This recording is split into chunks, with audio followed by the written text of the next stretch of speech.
Like, share, and subscribe. Like, share, and subscribe. Right? Now, lastly,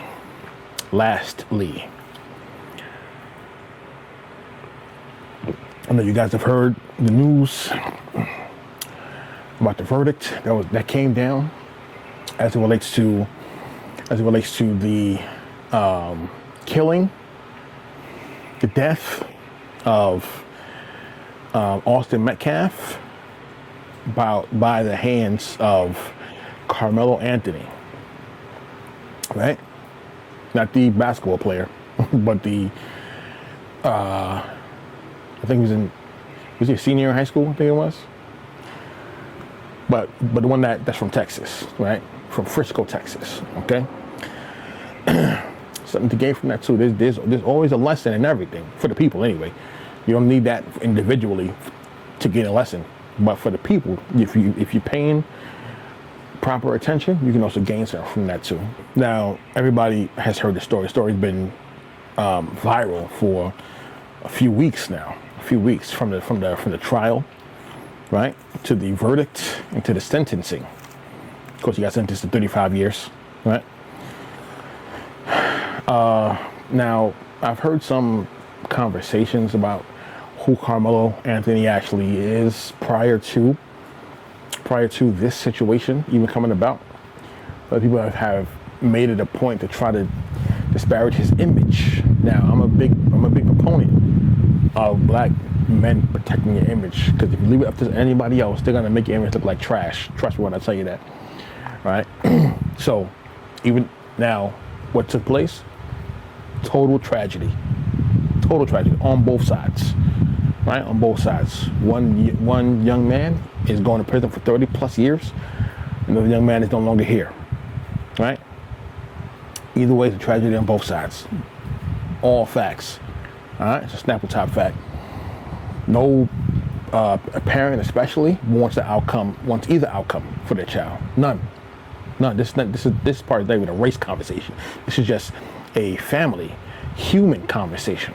No parent wants that kind of outcome for either outcome for their child. You feel me? But I do also want at the same time want to get some truth, put some truth in the public lexicon of the conversation of the events also at the same time, because the truth of who Karmelo Anthony actually was makes the situation even more sad. Real talk. Makes it even worse, because this dude Karmelo Anthony was not a slouch, right? His trajectory was on the way up, man. Okay. Him and his family moved from Baton Rouge, Louisiana, to Frisco, Texas. That's a jump, right? It's nothing to sneeze at. The household income, the HHI, of Baton Rouge, Louisiana, is about $40,000 average household income for Baton Rouge, Louisiana. And they moved from there.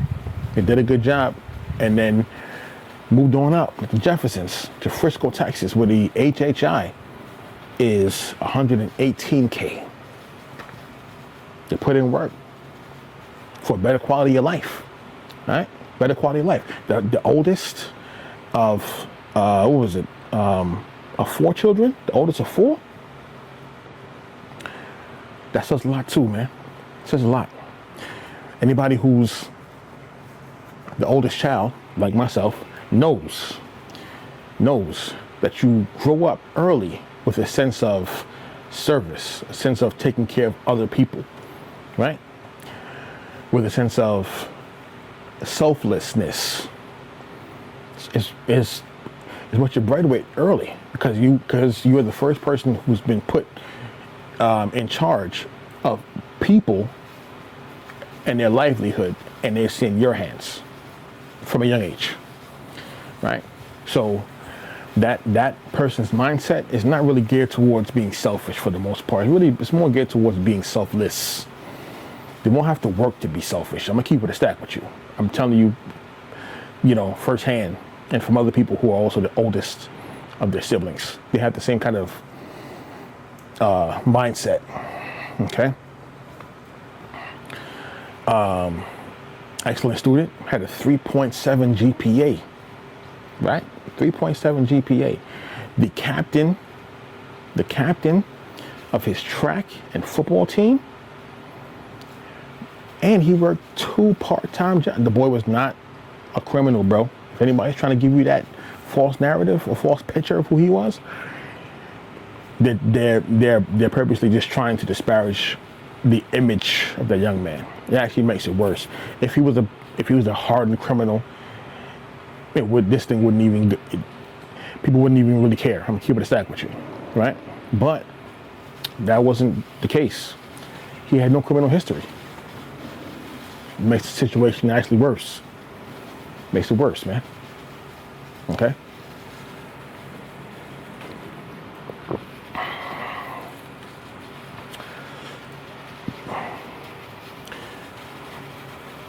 Now, we have a situation where the general public, especially like the black public, are upset of how the verdict was reached, and they're pinpointing certain things in the trial that they felt was not, it was more guaranteed to not be in the favor or to not be balanced as it relates to generating or coming up with a verdict for this individual.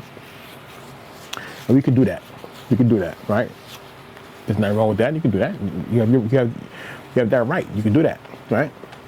At the same time, you have to consider all of the facts in view, right? Especially all the details. Let me not just say the fact. All the details must be taken into account, like the details that I mentioned about who this person, Karmelo Anthony, actually was prior to this situation.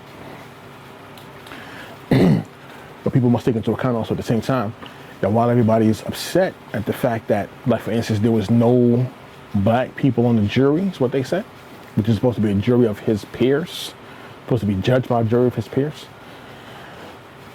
you must take into account that Frisco, Texas, the smallest demographic at 9.5 in Frisco, Texas is black people. Asians have a higher demographic, 11.4, right? I think the white people are 64.9, somewhere around there, okay? The smallest demographic in Frisco, Texas is black people. And so it might be somewhat illogical to believe that if you're expecting a jury of his peers to even somewhat resemble him, it's not gonna happen. It's not gonna happen, right? But besides all of that, let's get down to how we can look at this from a business perspective, okay? Because while everybody is upset about what took place, as they should be, on both sides, right? While everybody is upset on what transpired, on the verdict, right? On the other side, people are upset that this young man, Austin Metcalf, is no longer here. We have to take into account how we can look at this from a business perspective, which actually might help us or help black people in the long run, right? We look at things not from an emotional perspective, but from a business perspective, okay? That if you are looking at it from a business perspective, then you have to ask the question, how do we even get here? How do we get here, right? So when you actually operate in a business, and there's complications, and you got to ask, how do we get here, right? How do we get to this point? Things don't just come out of the blue. They begin small, and if it's not addressed, it keeps going and keeps growing, right? So what black people should be asking is, how did we get here, right? Now, I'm a big proponent of histories to be studied and futures to conquer, right? So the more I began to analyze, right, the process or the enactment of desegregation, the more I saw how that was actually used as a way to disempower so-called black people. The desegregation actually affected so-called black people economically more than anything else. Economically, right? And then we have to ask the question, if desegregation was never enacted, would we have even gotten these outcomes that we're getting right now, right? With Karmelo Anthony, you got the young man, I think it was over in California, in Cali, who was killed by the Asian store or gas store owner. I forgot his name.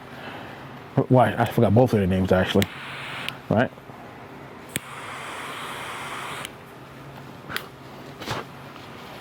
But I would ask the question, if